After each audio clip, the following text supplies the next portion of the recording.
Different किस्म की pens इस एज में आपको लग जाती हैं, जैसे अभी आपने खुद जिक्र किया एक शट्टिका पेन है, ये भी बड़ी जानलेवा पेन है। टांग में दर्द जाना, तो कमर ये दर्द। क्या होती है और इससे क्या क्या हो सकता है मजीद? कमर से जो मेन तार पाँव के नाखून तक आती है, टांग को चलाने में, मसल्स को चलाने में, हिलाने में, झुलाने में, दौड़ाने में काम करती है, शेटिक नर्व है वो। कमर दर्द जो सिर्फ कमर में रहे, नीचे की कमर की दर्द, उसे लम्बैगो बोलते हैं। लेकिन अगर वो टांग में जानी शुरू हो जाए तो उसे शेटिका बोलते हैं, ये टर्म यूज ठीक होती है। है। और ज़्यादातर वो शेटिक नर्व जो है वो मोहरों के दरमियान से जहाँ से निकलती है वहाँ दब रही होती है, क्योंकि दोनों मोहरों के दरमियान जो डिस्क होती है समटाइम्स वो एज के साथ बैठ जाती है या किसी ट्रॉमा से बैठ जाती है, तो उसकी कंप्रेशन की वजह से वो पूरी एक लाइन की लाइन आउटर साइड पे, ये टांग के वो नीचे पाँव के बाहर वाली साइड तक वो दर्द जा रही होती है। इसे री की दर्द भी आम ज़माने में बोलते थे।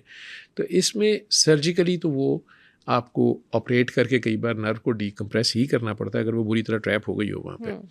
और कई बार उसकी वहाँ से पेन रिसेप्टर्स उड़ा दिए जाते हैं कि दर्द उसको फील ही ना हो, टांग उसकी नम रहती है। लेकिन मैंने कहा ना कि उसमें ख़तरा होता है कि उसका ब्लैडर कंट्रोल या उसका जो है पखाने पेशाब का कंट्रोल लॉस होने का भी ख़तरा है, उसकी चलने फिरने का भी ख़तरा है, उल्टा पैरालाइज होने का भी। लेकिन उससे पहले मैक्सिमम ट्राई किया जाता है कि उसको फिजियोथेरेपी कराई जाए, कायरोप्रैक्टर भी उस पर ट्राई किया जा सकता है। सर्जरी के लिए आपकी बाकी बॉडी भी तो बिल्कुल ठीक होनी चाहिए ना, लेकिन अगर बाकी कहीं पे कॉम्प्लिकेशंस हैं और डॉक्टर सर्जरी पे भी नहीं आ रहे, तो क्या ये दर्द पूरी उम्र के लिए बस बियर ही करनी है फिर? नहीं, मेरे पास तो जितने पेशेंट्स आए हैं, मैं तो उनके घर वालों को कहता हूँ कि घर बैठे वो लकड़ी के साथ, किसी भी लकड़ी के साथ वो 3 बार 7 दिन सूरह रहमान सुने, और कोई घर वाला प्यार से उसकी उस दर्द वाली जगह से ऊपर से नीचे स्टिक के साथ अपने दिल में 3 बार अल्लाह अल्लाह बोल दे, उस लकड़ी को लकड़ी पे झाड़ दे, वो ठीक हो जाते हैं। अब वो कैसे ठीक होते हैं, आई कांट एक्सप्लेन। कपिंग करवा लेते हैं, हाँ जी। वो क्या चीज़ होती है? मैंने अक्सर हिजामा का वर्ड देखा। उसमें यूज़ किया जाता है।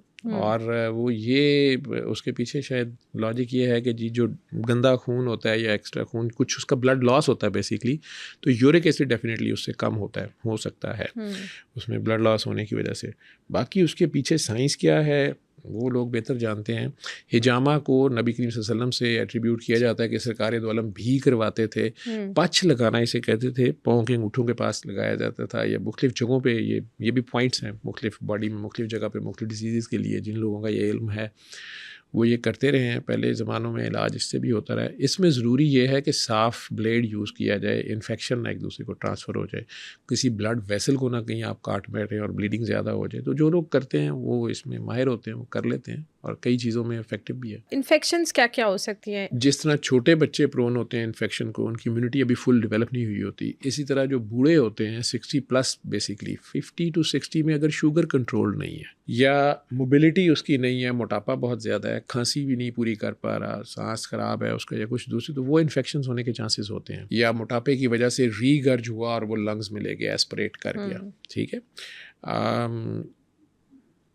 बाकी इन्फेक्शन उसको कोई भी हो सकती है। ख़वातीन में जो है उन्हें पेल्विक इन्फ्लेमेटरी डिजीज़ हम उसे कहते हैं, उनको उनके जेनिटल एरिया में इन्फेक्शंस बहुत ज़्यादा होती हैं ईस्ट्रोजन की कमी की वजह से। उसकी वजह से ड्राई एरिया वो हो जाता है सारा, वहाँ ख़ारिश बहुत ज़्यादा हो जाती है, वहाँ पे लुब्रिकेंट क्रीम्स भी उन्हें स्पेसिफिक दी जाती हैं, ईस्ट्रोजन क्रीम्स। उसका नुकसान ये नहीं है कि वो वहाँ लोकली सिर्फ अप्लाई होती हैं, वैसे ईस्ट्रोजन खाने का नुकसान होता है कि उसको कैंसर ग्रो कर सकता है, ठीक है, कहीं भी।